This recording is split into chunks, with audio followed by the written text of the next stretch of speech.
Hi, welcome back to Successful Kids, Successful Schools. Once again, I'm going to change things up. This is Bill Cecil. And I am Penny Owen, and we are here to talk about the importance of education, about our number one idea is you gotta create successful kids to make successful schools. So the last time we talked, we were talking about Best Year Ever, and that Best Year Ever was a year-long project, right? So we had just gotten into what I called the slump, and Bill corrected me and said, no, we're visualizing January and February as the peak. And so I said, well then, if it's the peak, what exactly are we going to do to make it peak-like? And he gave it a couple of ideas. One was the Invention Convention, create new projects, new ideas. And the other one that I loved is bring parents or neighbors in to talk about how they went from not being successful, from being failures and becoming successful. Right? So you can get out of that slump and move up that mountain. So now I'm going to talk about, it's now April. And for me, I mean, I love spring, right? But April, I always thought was tougher even than January and February. January and February, they kind of go, oh yeah, I'm still stuck here. But April, they're like, I'm looking out the window. I'm spending a lot of time thinking about why am I in this building when I can be someplace else. So what do you do early spring? Well, the one thing is, depending on the weather, I try to make incentives where they can go outside more. Okay, that we can do a lesson outside. We can do a team building activity outside if we earn it. We can, I might be able to extend recess another 10 minutes if we can get everything done on our agenda before that time, you know. Things like that. So I'm trying to get them to know that I know they want to get outside and move around. And then I also go outside with them, obviously every recess, not lunch recess, but every recess. So we had 2, lunch and then 1 regular recess. And I would go out and I would always get involved in the activities, which I do anyways, but I would make sure I try to pull more people in so we'd have a competition against each other, just to keep that whole team thing intact. But the biggest challenge is that this is where I think a lot of, in fairness, I have to say, I think this is where a lot of teachers, administrators, and students are worn down. They really are worn down. They're like, oh my gosh, we're getting there, but it's like, it seems like it's forever to get to that point. And it sounds like we don't like our jobs. That's not it. We're tired. I mean, it's a lot of work to do this. But that's the most dangerous time in any sport, because that's when you let your guard down and the other team finds a surge and they beat you, or whatever it is, the opponent will catch up and beat you, you know? And so that is our opponent. I have to tell them that distractions now are going to be our opponent.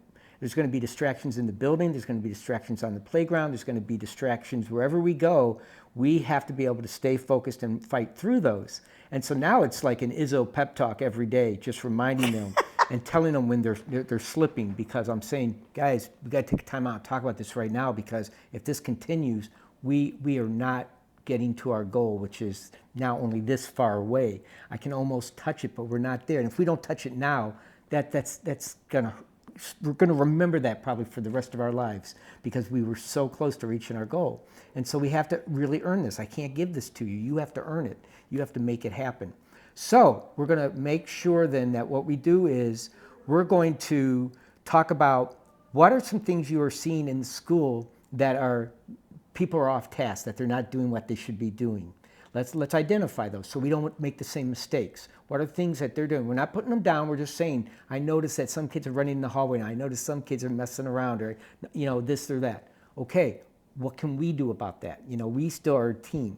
So this is where we stand out as a winning team, and it's not to put anybody else down, but this is what we've been working for, to show that we work until the finish line.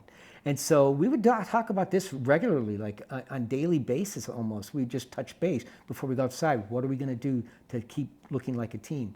In the lunchroom, I want you to now start finding people that are eating alone. If I haven't started it early, but I want you to find kids in the lunchroom that are eating alone and go up and try to sit with them or ask them if they want to come sit with you guys, because nobody should ever have to eat alone. In fact, I'll tell you what, I will come and eat lunch with you guys if you can earn an incentive.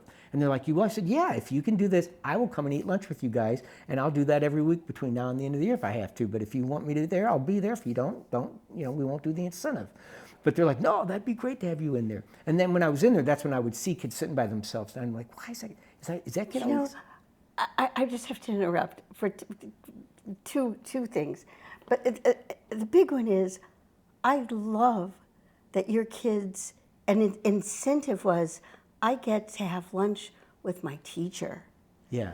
I absolutely love that on a level I can't tell you. Oh man, they loved it. As opposed to, I'm going to sit down with you because I'm punishing you, no. or I'm going to watch and make sure that you're not doing anything inappropriate. Right. So when you sit down, no, we're going to have lunch together. Oh my gosh, I get to have lunch with Mr. Cecil. Yeah. Oh my gosh, what an incentive! It was funny. I love it. Yeah, we loved it too. I mean, I loved it too. And I also want to stress that both of us, unconsciously, yeah. I put my Homo ludens, I didn't bring it today, right. But it was a game. It was a year-long It is. game. It is. Right. Year-long, it was a game that spiraled. Right. That, at first the stuff is easy. Right. Then I'm going to make it a little harder. Then I'm going to make it a little harder. Right. And now we're at the hardest time of the year. You're going to be tested. This is where you're going to prove if you're right. ready. And so it's harder automatically. Right. And I'm going to make you aware that it's harder now. Right. Right. So I'm up in the ante here on this game. Right. But it's a game all year long. Yes. And I have to tell you, I have known you now since, I don't know how many years. Over 40. Yeah. Yeah. And I never realized that until now that we both had, it was game theory. Yeah. It was creating a game. Total team, and the whole point of it being something, not just showing up every day just to get through it. Right. It had to be something that we so were again, working towards. there was agency. Yeah. There were some basic rules. Right. And procedures. Right. There was the whole game thing. Literally, I loved going to school every day. I know. Because I was a part of a winning team. People always say, what do you love most about teaching? I'd say, I get to create, lead, and be a member of a winning team for 10 months out of the year. That's the best feeling in the world. Right. It's why Izzo will never retire. That's right. I mean, I loved it in sports. Even when I was on the bench sometimes, I didn't want to be on the bench, but I was like, I'm still with my team. I can root for them. I can still get healthier. I can do this or that. Right. But it's to me, it was a sense of belonging. It was that connection. Right. Yeah, and so that was super big for me. And so the kids, I think, were starting to feel that for the first time, maybe in some of their classrooms, where they really felt like not just that my teacher was nice, but my teacher was. In fact, that one student I had send me that card that I think I read early on. It said, you cut down the gap between teacher and student. It's like you were a part of our team. You were the leader, right. But you were a part of us. You were in the trenches with us, making this, going together to reach our goal. So now I'm also thinking that we use this thing about teamwork and cooperation and whatever, but being a part of a team is really being a part of a game. Right. Automatically, it's a game. And you build relationships you'll never forget if it's a winning team. You'll remember those teammates. Right. In college, I still see my teammates once in a while, like we have a reunion or something. And I'm not somebody that calls them every day and this and that, and some do, but when we get together, it's like we're back reliving what we did. We're still proud of it. We still feel good about it. Mm-hmm. And that's what my students still, like on Facebook, I'll get notes from my students, from some of them now in their 40s, talking about how much they still remember this, or they had a memory flash up of something we did from many years ago. And it's like, it makes me feel good that they still think I'm still important enough to know that, they enjoyed what we did together. Yeah, and I just want to stress this. It's a memory. Because I think both Bill and I get worried, and I do have to say that in the future we're inviting more people that are creative teachers, right, to come in and talk, because it isn't just about us. And we're going, gosh, are we being too pat ourselves on the back? Right, that's what I fear. And so what we're trying to do isn't to tell you how to do what we do. It's that honestly, teaching can be so much fun if you're allowed to be creative. That's why I'm doing this. I'm Right. going to look right at the camera to say this because I don't ever look at the camera, but I'm going to say this to you guys out there. I want you to love it as much as I was able to love it, and it's hard work, and there are days I didn't love going to work. I'm not going to lie. But when I got there, I found things to get excited about because it was my responsibility. But what that did was it lifted my spirits too. So it's sort of selfish in a way that I was doing it for myself as much as I was doing it for the kids. But that's what a team does, right? Izzo wants, for the basketball team for MSU, he wants to win because it increases his legacy as a great coach. But I wanted to win as a teacher knowing I did my job. That's what I was there to do. That was my purpose, to help uplift, motivate, and empower others. I got to do that on a daily basis.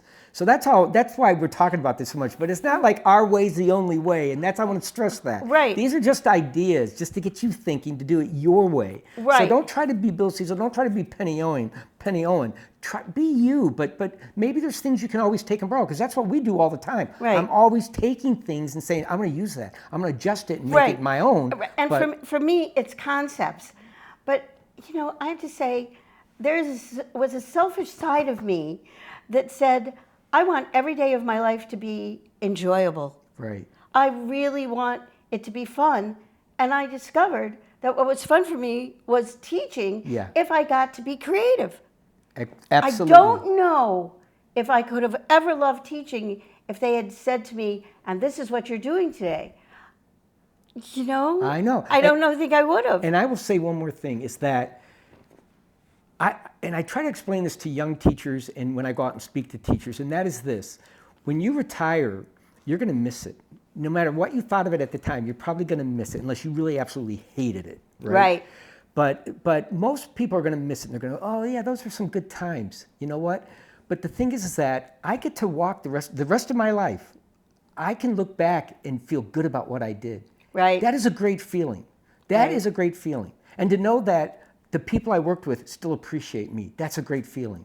You can't buy that feeling. And you helped other people. That's what I mean. It's all about helping other people. That's the only reason I'm sure you are sitting in these chairs today talking about this, because I don't like people. I don't like being under the spotlight. I don't like people, oh, look at you, what you do this or that. You think, I don't like any of that stuff, but I want to share what I did because it comes with passion. And that's what kept me going, was that passion and love for it, right? Right. And not to be glib, you told us this, to create a masterpiece with your teaching.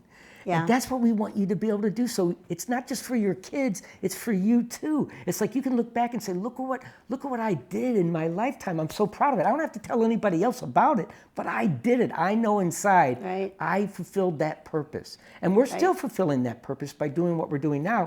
And that's what we're going to need many of you out there to do, though. We're trying. Yeah. And that's why it started out as being just a little thing that we were going to do. Yeah. And it got bigger when we realized, like, there are all kinds of creative teachers out there A ton. that we could bring in to talk about what they do. A ton. So now I'm going to get back to some questions about your best year ever. Yeah.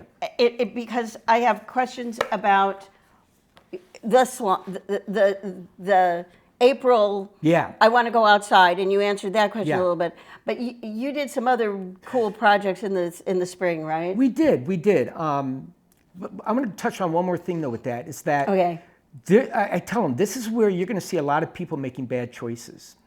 And you can either want to fit into that crowd, or you can say, no, I got my team. I got my team to support me. So you got to look out for each other now. You got to remind each other now. Not yell at them and make them feel bad, but say, hey, come on, stay with us. We're going to reach our goal. We can't lose you to doing what everybody else is making poor choices. Right. I had a principal once say our goal after spring break is just to keep the pot from boiling over. That was our goal, the teachers. And I'm like, whoa. That's 2 months of basically doing nothing?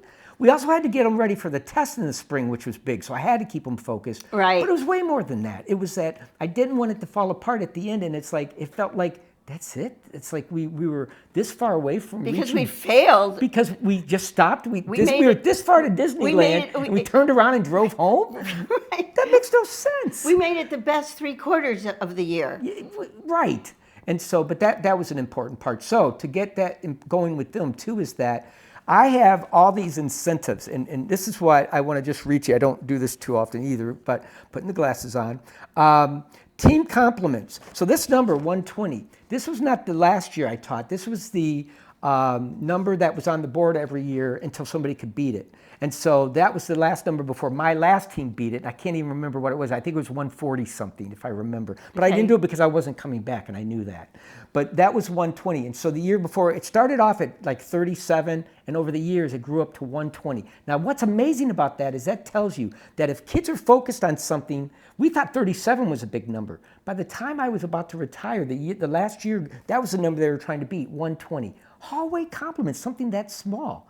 So what I started doing was I would say to them, well, I'm going to give you an opportunity to maybe help the custodians out this spring, because there's a lot of like, we have assemblies, we have special events. They're going to need help. These guys work hard, man. They need some help. So what I'm going to do is I'm going to ask them if I can have volunteers go down and help them. And if you go down there, if you don't do it well, you'll never get to go back again. It's you got to be on your best. You got to represent.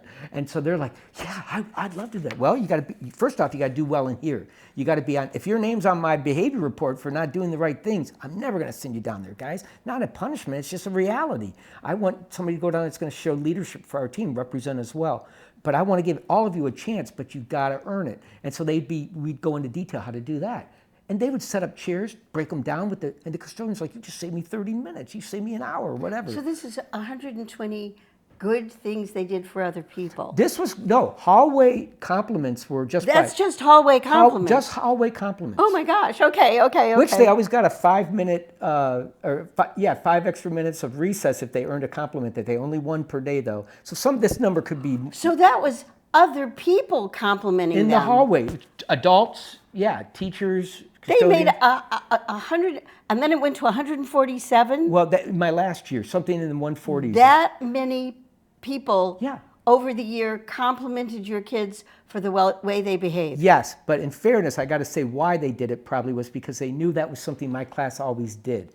And so they knew that when they did it well, they wanted to compliment them to be a role model to their kids. Got it. And that was fine. It's a win-win. Got it, I got it. It's a win-win. So it became more, I think it became more on the teacher's minds to look for my kids or somebody in the hallway to say, you guys are great. Your kids, they always say thank you when they come into the lunchroom, when we give them food, they never just take it and sit down. They always say please and thank you. Or in the hallway, we never have to shut our doors when they walk by our classroom, Mr. Cecil. And look at how your class stays together as a team, single file, not marching, but walking together so nobody's left behind. I said, no, we don't have stragglers, and so so little things like that are big to them because it's competition. Right. And they're seeing other kids and the teachers kind of yelling at their kids in the hallway, and that's not happening in my room, And how excited to get a compliment. Oh my gosh, they loved it every time. And in a strange shoulders way, go back.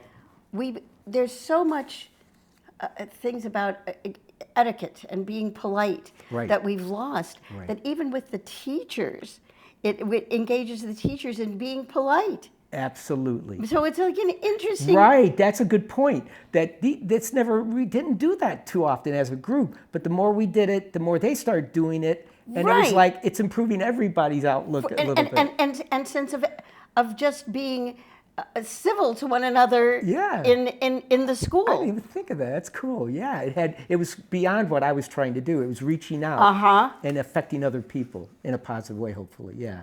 So here's just a couple more because, like I said, this is springtime. They now know they have certain records to beat to become one of the Hall of Fame teams.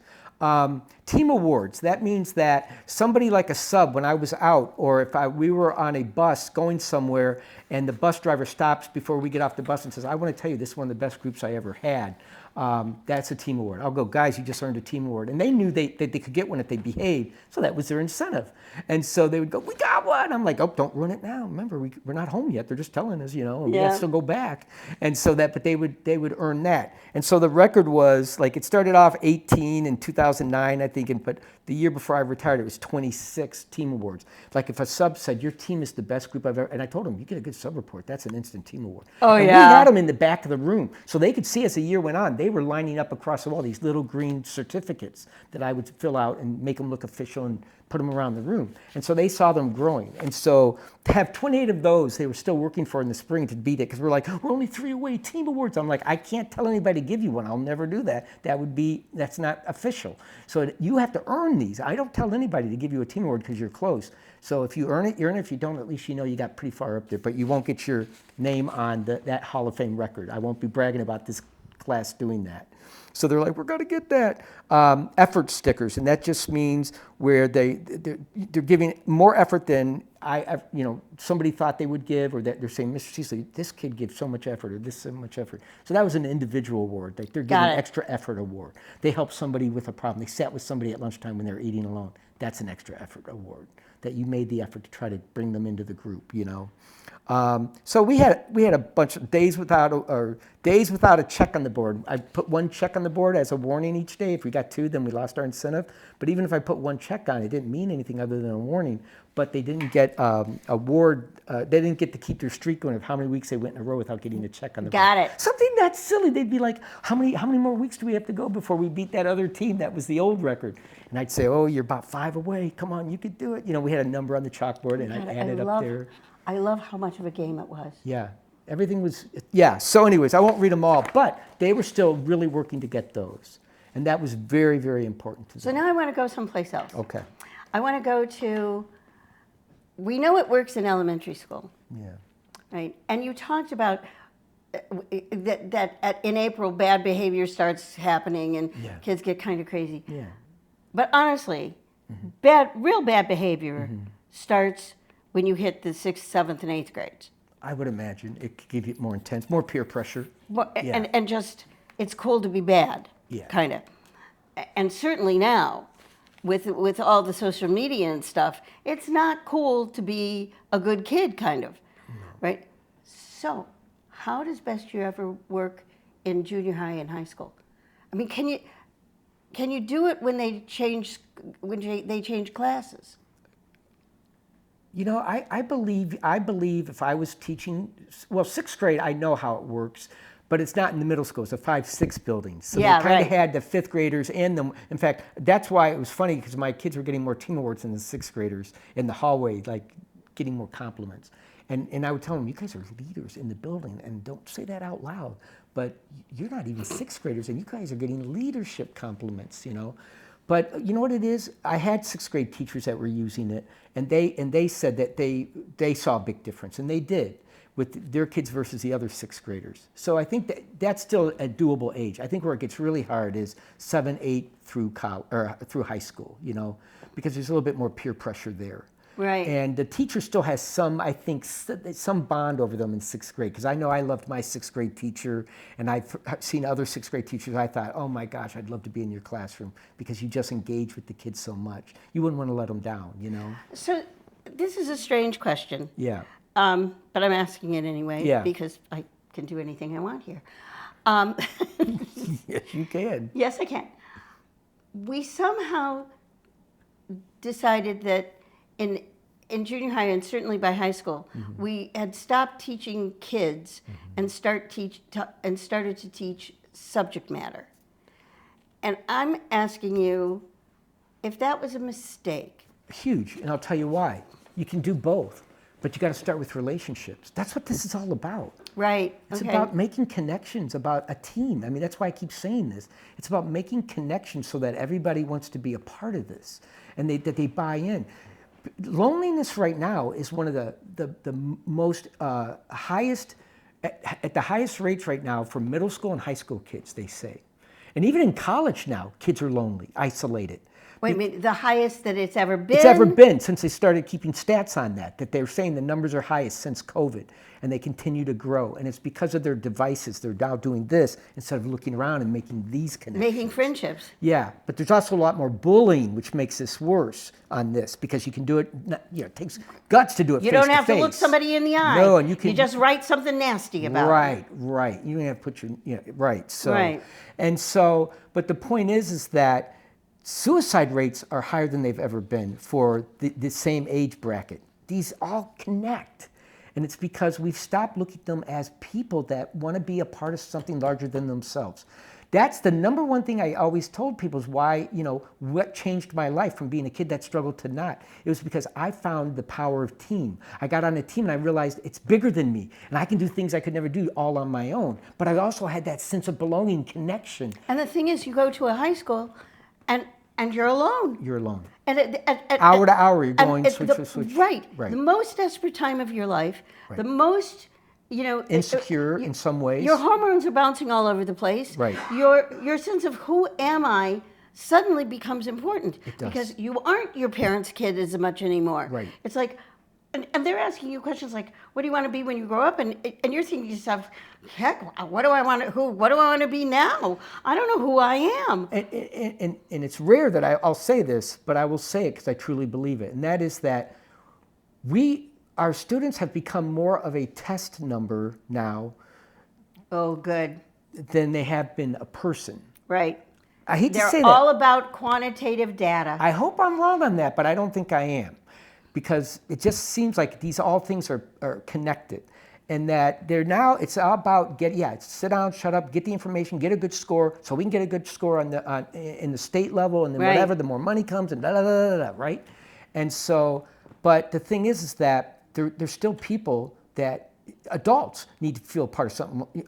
Older people feel lonely if they don't get out on their own and make friends. Right. It's harder, and they get isolated. And the point is that something's wrong when we don't treat that as our number one enemy, is that isolation, or that we let people be lonely, or that we don't create environments where they can go to. That's why people go to churches. They want to believe in something, but they also want to be a part of something. That's why people pack the stadiums, because they want to be a part of it, even though they're not on the team. There's only so few players on the field, but there are thousands in the crowds, because they want to be a part of something larger than themselves. They want to sense like, I'm a part of this. I'm connected. And that's what happens in our schools, is that we're disconnecting them at a very vulnerable age. Crucial time. We do just the opposite of what we really need to do. Yeah, when we know what they need more than anything is not just friends at their age, but adults that are their friends, that they can trust, that they can go to. We've cut that out. Look at our society right now. We're so divided, we're so isolated that we don't even have discussions with each other face to face anymore. Right. We get online and just blast the other side, or this side, or that side. But the point is this started somewhere before this. It started in our schools when we stopped getting them to really connect. Right. And talk to them as humans and say, what's your passions? Let's find a way to work that into this classroom. And that's why we want Jeff to join us, Jeff Crowley, a high school secondary teacher, to come, because when I've heard him talk before, his kids are connected. He builds that, and they look out for each other. Right. And they will face criticism or whatever they face sometimes, or pressure, and they still want to belong, because they know that's where the real belonging is. That's the same. And that's what we want in every classroom. And you can do it in your classroom. Even if it's 1 hour a day, you can make an impact in an hour, that in your classroom, they want to come because they feel a sense of connection. Right. So we focused on elementary programs. And Best Year Ever is almost over. We have one more episode of Best Year Ever, which is the end of the year, and how to bring it all together. I'm going to go back there and pull up some of the cool projects from April until June. But I want us, as we're concluding today, to talk about the fact that no matter whether they have a structure that works against it, Best Year Ever can be even played in a classroom of a 50-minute segment in that high school. It is a winning idea for bringing people together and having them have a shared vision and knowing each other's names. And saying that, I'm going to say goodbye now. Thank you.